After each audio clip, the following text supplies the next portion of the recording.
الفلاسفة يقولون إن الله يعلم الكليات ولا يعلم الجزئيات، وعندهم بسبب ذلك وغيره من المضحكات ما يضحك منه المجانين.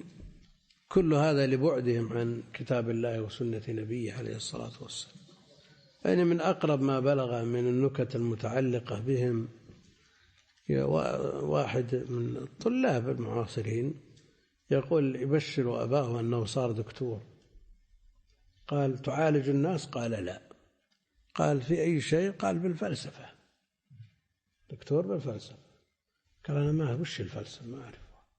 وجالسين على الغداء والغداء على دجاجة واحدة. قال أستطيع أن أقنعك أن على الطبق دجاجتين ما هي بواحدة. قال تستطيع؟ قال نعم أستطيع. قال أجل أنا الدجاجة هذه لي والثانية لك.